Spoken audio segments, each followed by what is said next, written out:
Say these 4 things to God every night, and watch what changes, the prayer that changes everything. Hey, can I ask you something?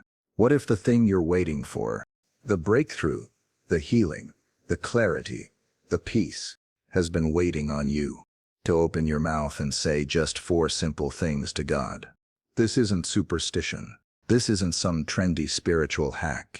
This is what happens when you talk to the creator of the universe, on purpose.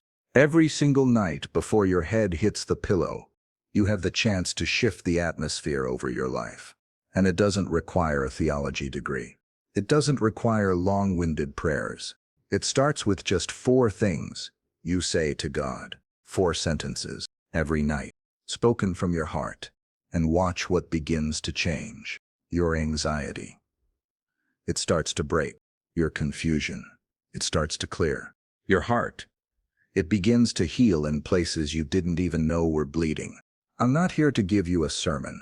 I'm here to talk to you like a brother, a friend, someone who's been through the valley and knows what it means to find God when the lights are off and the pain is loud.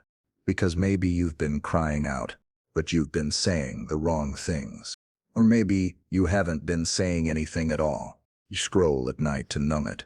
You toss and turn trying to outrun it. You stare at the ceiling, hoping it all makes sense by morning. But what if I told you this? God is listening. And not only that, He's waiting. Not for perfection, not for poetic prayers, just honesty. Just you. In this message, I'm going to walk with you, step by step, through 4 powerful things to say to God every night, before you fall asleep. And I'm not just going to tell you what they are. I'm going to show you what they do. Real stories, real people, real change. You don't have to stay in this cycle of survival. You don't have to feel far from God another night. You're 1 prayer away from peace. You're 4 sentences away from seeing your life shift.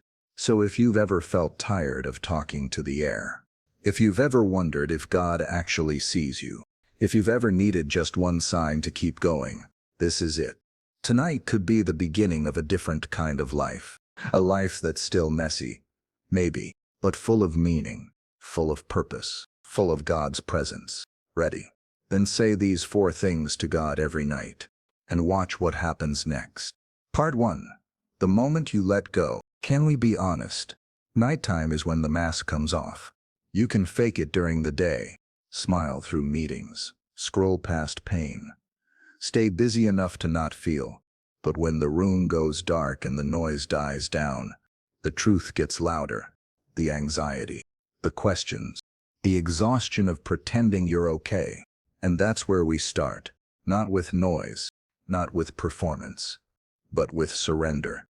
Because the very first thing you need to say to God every night is this: I trust you. 3 words, but they hold more power than 1,000 prayers prayed without faith. Say it before you feel it. Some nights you won't feel like you trust Him. You'll feel abandoned, angry, confused. But that's the point. You don't say, I trust you, because you understand. You say it because you don't, but you choose Him anyway. Faith isn't built in the daylight of certainty. It's forged in the darkness of confusion. And trust.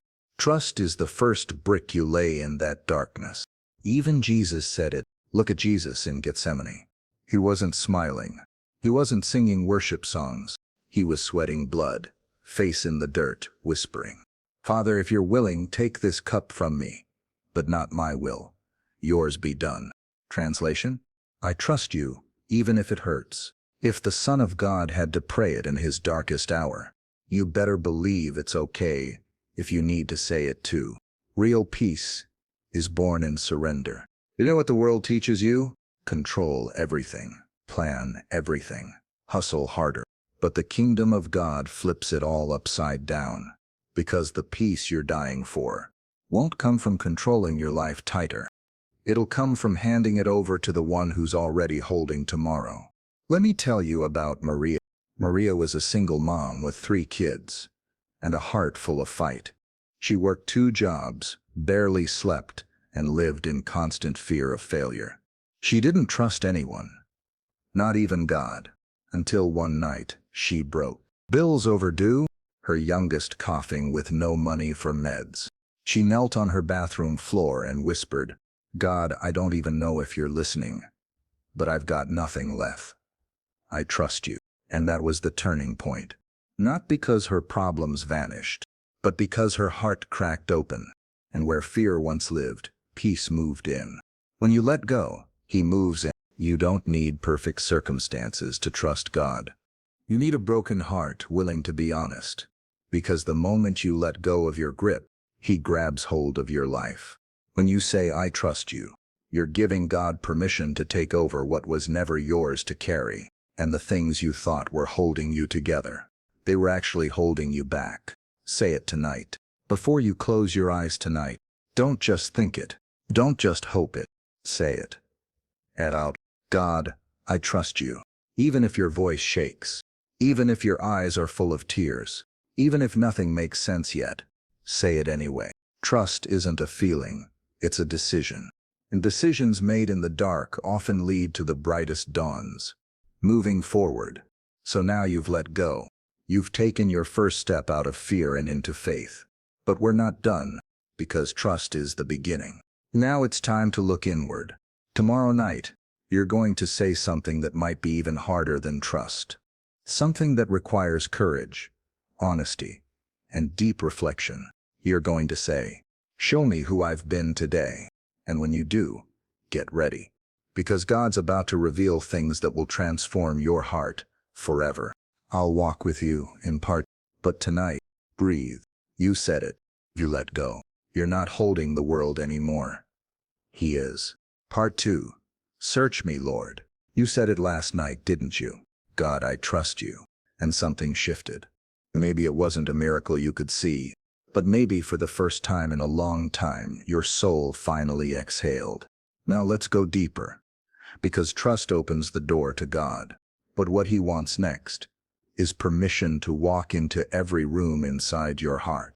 This second thing you say to God every night, it's not for the faint of heart, but it's the one thing that separates surface Christians from soul-deep followers. Say it with me. Show me who I've been today. Not who I want to be, who I've been. This isn't about who you're trying to become. This isn't about who you want people to think you are. This is about today. How you spoke to your spouse. What you thought about that stranger. The words you typed and deleted. Or maybe didn't. The bitterness you held on to. The compassion you ignored. Asking God to show you who you've been today is the boldest way to grow into who He created you to be. David didn't hide. He asked. Look at David. King, warrior, worshiper, adulterer, murderer, forgive. But here's the thing. David wasn't defined by his failures. He was defined by his response to them. Search me, O God, and know my heart. Test me and know my anxious thoughts. See if there is any offensive way in me, and lead me in the way everlasting. Psalm 130. You don't pray that unless you're serious. David was done pretending. And when you're done pretending too, God will start rebuilding the real you. You can't change what you won't see. The reason most people stay stuck isn't because they're evil. It's because they're blind. And when you refuse to reflect, you stay chained to cycles you don't even realize you're in. That's why this sentence matters so much. Show me who I've been today. Because God won't heal what you keep hiding. And He won't deliver you from what you defend. But the second you invite Him into your heart with full transparency, He starts rewriting your story. Let me tell you about James. James was a pastor's kid. He knew all the right answers, wore the right smile, sang the right songs.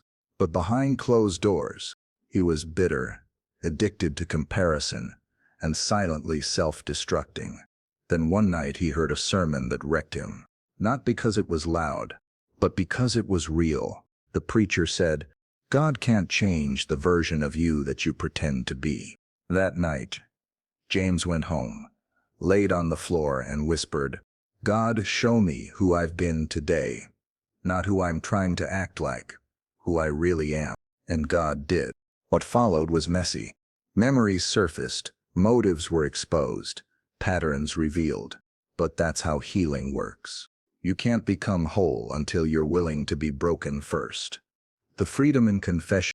This isn't about shame. This isn't about guilt trips or self-hate. This is about honesty. Because when you ask God to show you who you've been, He doesn't come with a hammer. He comes with healing. Yes, He'll convict you, but never to crush you, always to call you higher. Every correction is an invitation. Every exposure is an act of love. He's not trying to embarrass you. He's trying to set you free. This isn't easy, but it's essential. Most people avoid this kind of prayer. Why? Because it's uncomfortable. But spiritual maturity isn't measured by how much you know. It's measured by how willing you are to grow. If you only ever pray for blessings, you'll miss the blessing of transformation. And trust me, God changing your heart will bless your life more than anything He ever puts in your hands. Tonight, make space before the scroll, before the show, before the sleep. Say it. God, search me. Show me who I've been today. Not who I wish I was, not who I'm pretending to be, but who I actually was. The truth, all of it.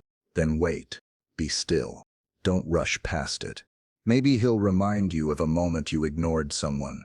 Maybe He'll press gently on that passive-aggressive comment. Maybe He'll bring up the jealousy you brushed off. And that's okay. Because now you're healing. Now you're growing. Now you're becoming dangerous to the darkness. Where we go from here. You've trusted Him. You've invited Him to search you. But tomorrow night, we shift again. This time we speak from a different place.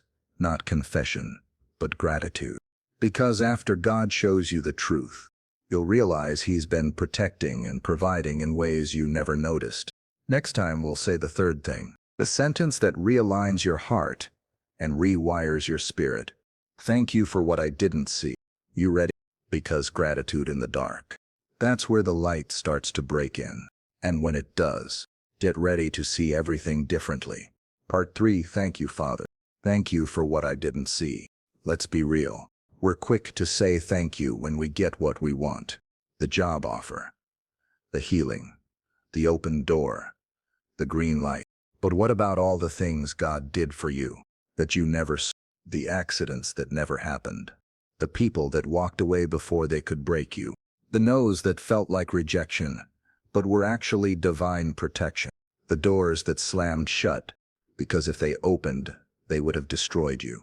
There's a kind of gratitude that comes from looking back, but there's a deeper kind that grows when you trust God even for the things He never let you see, and that's what we're stepping into tonight. We're blind to our biggest blessings. Most of the time, the greatest miracles in your life are the ones you'll never know happened. Why? Because God did them before you even had the chance to ask. Because He's a father, and that's what fathers do. Think about it. Have you ever watched a parent catch their kid mid-fall? Before the kid even realized they were slipping? Have you ever blocked a toddler from running into traffic while they just screamed because they didn't get their way? That's you. That's me. And that's God. He's not withholding things to punish you. He's redirecting you to protect you. The Israelites had it, and still complain. The Israelites had manna every morning, literal food from heaven, a miracle, a sign of God's faithfulness. And yet they complained. Because it didn't look like what they expected, because it didn't come how they wanted, because they were so focused on what they didn't have, that they missed what God had already given. You've been there too, so have I. But when you begin to thank God for what you didn't see, your eyes start opening to what was always there. Meet Claire, the delay that saved her life. Claire applied to her dream college, prayed over it, fasted for it. She believed it was her calling, but she didn't get in. Crushed, confused, heartbroken. For months, she questioned God. Why would you open my heart to something you wouldn't give me? Fast forward 2 years.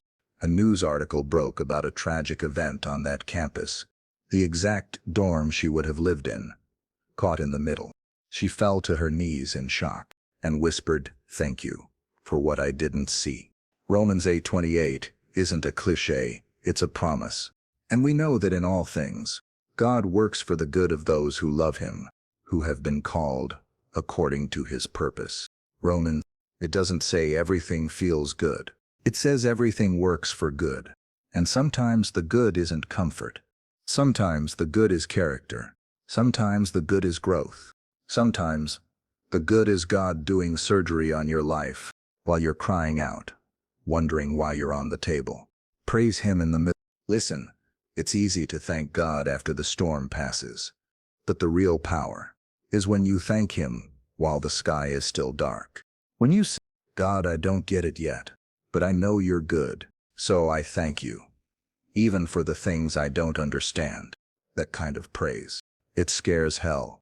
Because it means your faith isn't built on sight anymore. Faith that sees the invisible. When you make this sentence a nightly habit, thank you for what I didn't see, you begin to shift your entire perspective. You become less anxious, less controlling, less bitter. Because instead of obsessing over what's missing, you become anchored in the truth that your God never misses anything.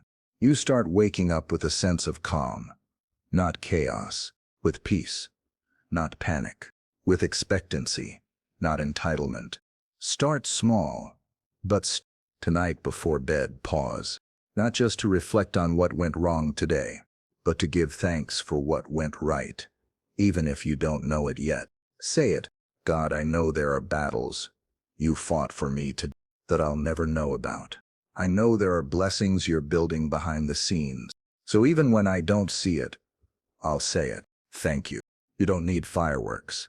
You don't need feelings. You just need faith. Now get ready to move. You've let go. You've looked inward. You've learned to give thanks for the invisible. Now it's time to take your hands off the rearview mirror and look forward.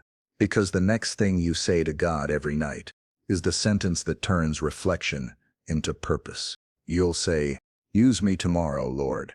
And when you do, he will. You're about to wake up different, expectant, available, unstoppable. Are you ready to live like you were sent? Then let's go to part 5. Use me tomorrow, Lord. Use me tomorrow, Lord. You've trusted him. You've been searched and seen. You've given thanks for the invisible. Now it's time to do something bold, to shift from simply receiving from God to saying I'm available. This is where faith becomes action. This is where ordinary people begin to live lives that echo in eternity. This is where you open your hands and say, use me tomorrow, Lord. And those 4 words, they will shake the kingdom of darkness. Most people sleep through their calling. Let's be honest. Most Christians pray for comfort, not calling. We ask God to bless our plans, not disrupt our plans. We want peace without obedience, purpose without surrender, and we wonder why life feels flat, why faith feels routine, why the fire died out. Maybe it's because we stopped asking God to use us. Meet Mr. Alvin, the janitor who changed to school. Alvin wasn't famous. He wasn't rich. He was a janitor at a high school in Texas. Every night before bed, he prayed one simple line, God, use me tomorrow, even if it's just to smile at one student. One day, a freshman girl, completely silent, isolated on the verge of suicide, dropped her books in the hallway. While everyone else walked past, Alvin knelt down, picked them up and said, you matter more than you know, young lady. Don't give up. She broke down crying. Months later, after getting help and healing, she said, that moment saved my life. A janitor became my miracle. Never underestimate a life that says yes to God, no matter how small it seems. Jesus fed 5,000 with a lunchbox. Remember the story. A massive crowd. No food. No plan. But a boy with 5 loaves and 2 fish. And Jesus said, give it to me. That boy didn't have much, but he had willingness, and God multiplied it. Use me is how small things become sacred. You don't need a platform. You don't need credentials. You just need to be available. When you pray this, expect infinite warning. When you say, use me, God will answer. But it might not look like a spotlight. It might look like someone crying next to you in the grocery line. It might look like an apology you didn't plan to say. It might look like the Spirit nudging you to call someone right now, and you'll have a choice. Be inconvenienced for the sake of eternity, or stay comfortable and miss it. Availability is costly, but nothing's more fulfilling. You're already positioned for purpose. Some of you think I'm not in ministry, but you are. Wherever you are tomorrow, a classroom, a boardroom, a kitchen, a construction site, you're on assignment. God doesn't need you to cross the ocean if you won't cross the street. You don't need a mic to preach. You don't need a stage to lead. You don't need a title to carry His glory. Your purpose isn't one day, it's tomorrow. And it starts with the sentence, "Use me tomorrow, Lord." It's not about being qualified. Think about who God used in the Bible. Moses stuttered. Gideon was insecure. Rahab had a past. David made mistakes. Peter was impulsive. Paul was a persecutor. You know what they had in common? They said yes. And when you say yes, God fills the gap between who you are and what the moment needs. Pray it tonight before you sleep. Look ahead. Instead of dreading tomorrow, invite God into it. Say, "God, I don't know what tomorrow holds, but I know you're already there. So whatever I face, whatever you are doing, don't let me miss it. Use me. Speak through me. Interrupt me. Position me. Just use." It doesn't have to be dramatic, just real. And when you wake up, expect Him. Expect divine appointments. Expect nudges in your spirit. Expect small moments with eternal impact. The shift that's happening, you're no longer just surviving your days. You're stepping into them with purpose. You're not just reacting. You're partnering. You're living like someone who's sent. And when you live sent, you start seeing God everywhere. But this journey isn't just about trusting, surrendering, thanking, or asking. It's about what begins to change when you make this a rhythm every night. What starts breaking? What starts growing? What starts aligning? That's where we go next.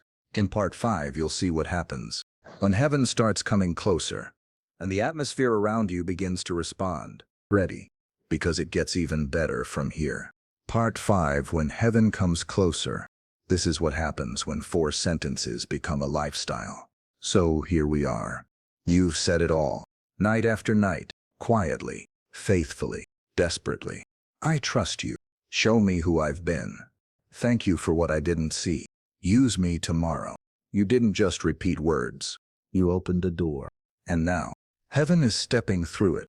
Because when you make space for God, He doesn't just visit, He moves in. Something starts to shift. It's subtle at first. The way your heart reacts when you hear gossip. The way your hands pause before scrolling into temptation. The way you start noticing hurting people in the crowd because now you care. It's like the air changes. Like the spiritual static clears. Like the presence of God just got louder. Not because He finally showed up, but because you finally tuned in. Meet Andre, a man who got ruined by the presence of God. Andre was a quiet guy. He worked it, hated small talk, and avoided deep conversations. But after weeks of praying these 4 sentences, he walked into a grocery store and felt it. A tug in his chest. The cashier was crying.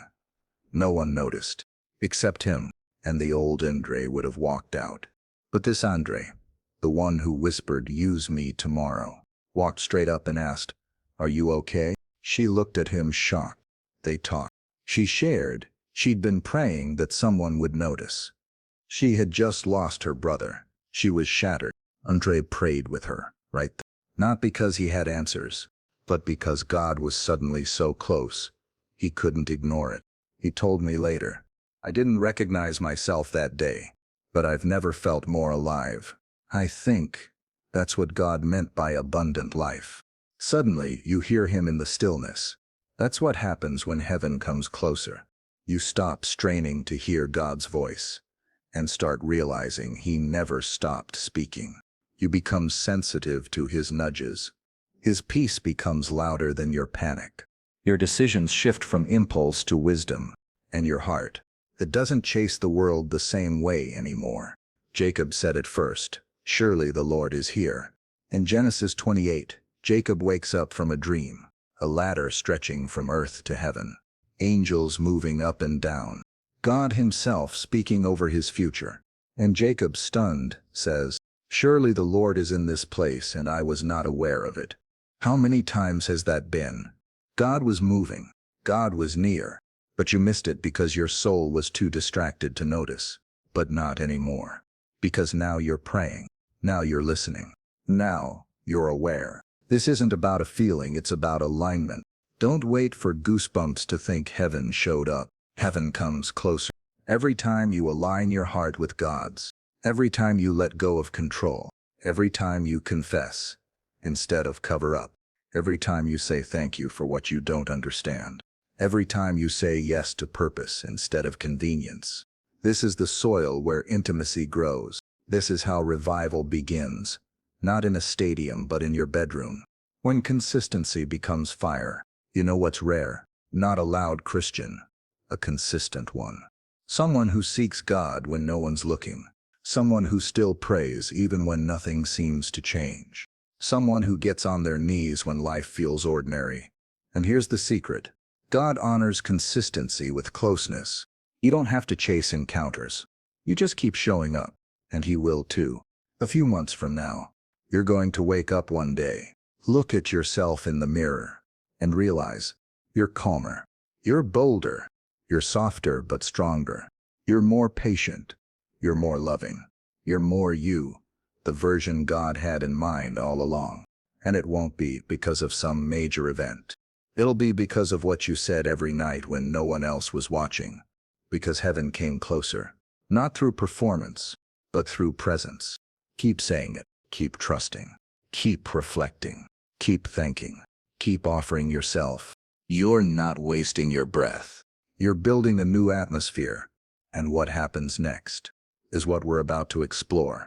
Because when you've been changed from the inside out, when heaven starts showing up in the middle of your everyday, you begin to live with power, with clarity, with stability, with unshakable faith. And that's where we go in part. You've prayed the prayers. Now it's time to walk in what they've built. Get ready. The final chapter is called The Unshakable Life. Part 6. The Unshakable Life. When 4 simple prayers become your foundation, not just your routine, you've come a long way. This isn't just a bedtime habit anymore. This is a spiritual transformation. You started by saying, "I trust you. Show me who I've been today. Thank you for what I didn't see. Use me tomorrow." Now look at you. You're not just surviving the day. You're living with direction. You're not just praying when life gets hard. You're inviting heaven in before it even begins. This is what the unshakable life looks like. The storm still comes, but you don't break. Let's be clear. This life doesn't mean the storm stops. It means when the storm does come, you're different. Other people panic. You anchor. Others crumble. You stand.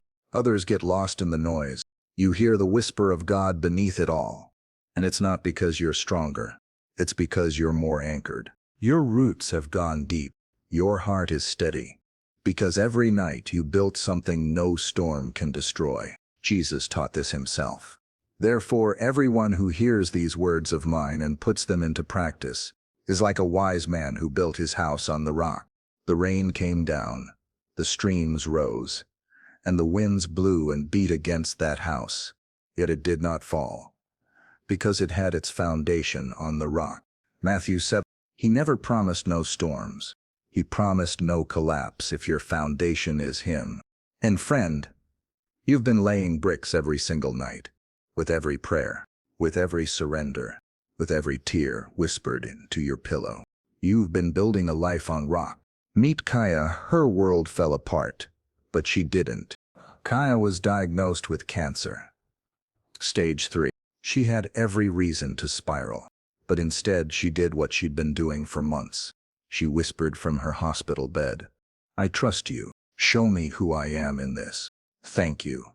Even now. Use me, even here." Nurses cried around her. Doctors said her peace was unnatural, but it wasn't unnatural. It was unshakable. She had built a rhythm of resilience.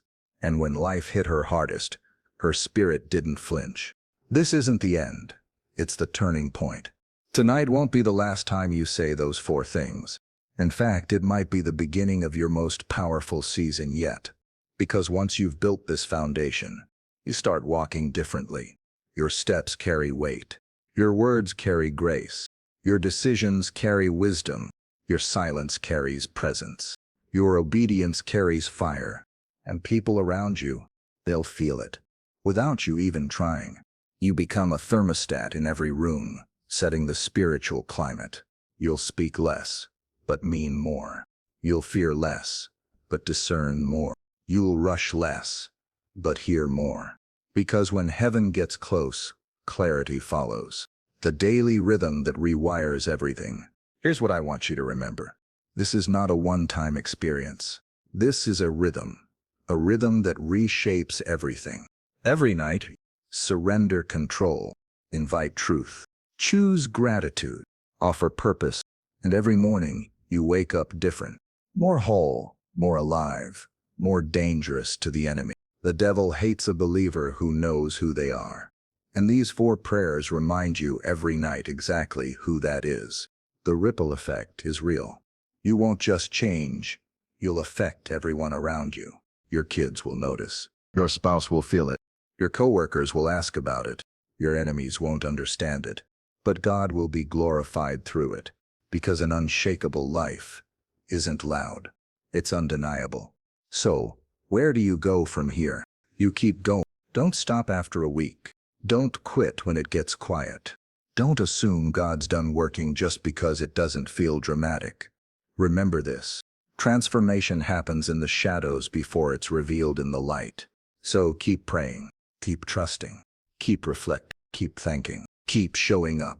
Heaven is closer than ever. Final word. Say it tonight. And never stop. Tonight, after all this, don't just nod and move on. Say it. One more time. God, I trust you. Show me who I've been today. Thank you for what I didn't see. And please, use me tomorrow. Say it with conviction. Say it with faith. Say it with a tear in your eye or a fire in your chest. Just say it. And then, rest. Because now, you're not just ending your day. You're building your future. You're becoming unshakable. Don't forget to like, comment, and share this message with someone who needs it. Subscribe for more Christian encouragement, biblical truth, and faith-based life transformation.